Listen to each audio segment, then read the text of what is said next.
What do you do when everything in the relationship is great except for your sex life? Let's talk about it. I am so excited to get into today's dating dilemma. I'm Talia. Welcome back to Dating Intentionally.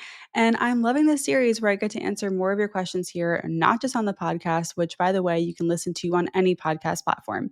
If you have a dating dilemma you want some clarity on, you can submit it anonymously in the form below. Let's do it. I, 35 female, have been dating my boyfriend, 37 male, for 4 months. We took it slow and have been very intentional as we are both seeking long term marriage, kids, all that. Sex has been an issue from the beginning. We are 4 months in and haven't had it yet.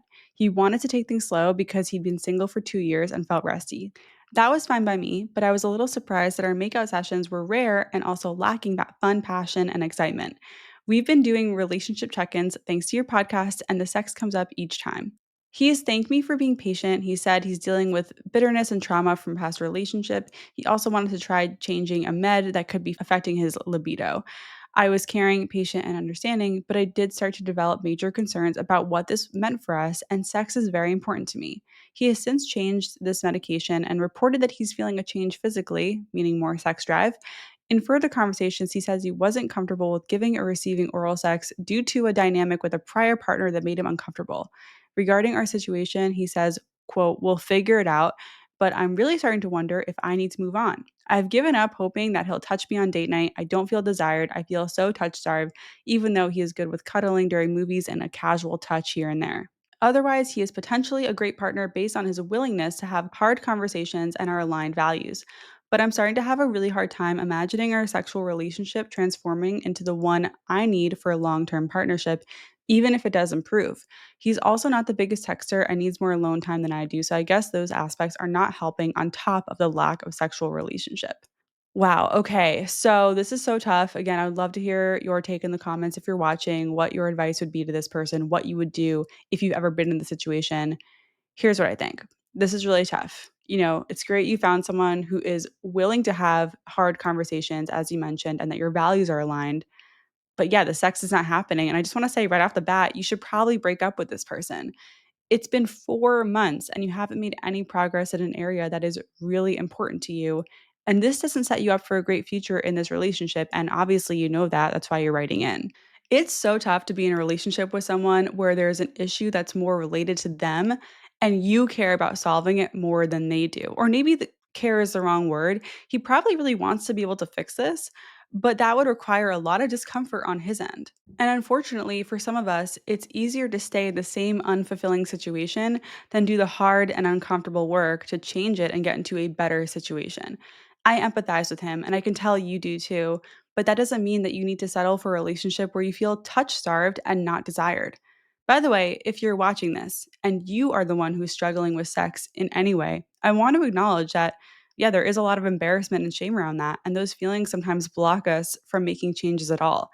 I think if you're someone who struggles with sex, your partner does want to see you taking steps to address these issues, not just for them, but for you. You deserve a great sex life too, no matter what you're dealing with or what you've been through.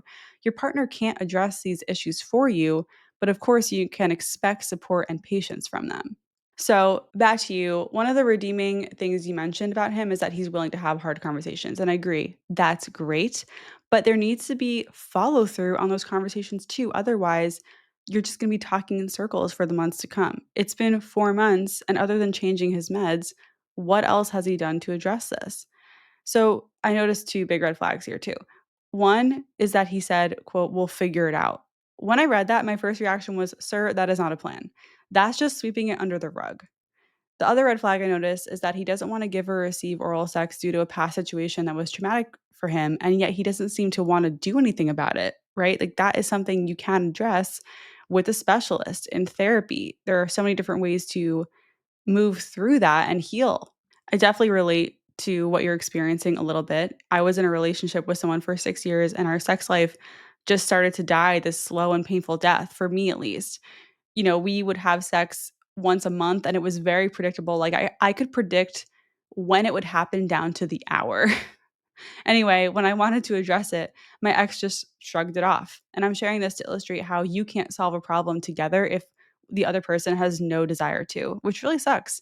But you can't force them to do anything. Either they're willing to get comfortable and work on it, or They want to play it safe and not change, even if that means staying stuck in a sexless relationship. My advice here is to either break up or try therapy together. But if he doesn't agree to do therapy together, then break up. I'm sure he's a great guy, but you're clearly not getting your needs met here. So let me know what you think if you're watching, what you would do. Thank you so much for tuning in and sharing your time with me today. If this resonated with you or you faced a similar challenge, I'd love to hear your thoughts in the comments. Don't forget, if you have your own dating dilemma and want my take, you can submit it anonymously using the link below. If you found this video helpful, give it a thumbs up and make sure to subscribe for more dating advice like this every week. And of course, don't miss the podcast for more deep dives into topics like this. It's available on all major platforms. Until next time, remember that you deserve to have your needs met. Keep dating intentionally, and I'll see you next time.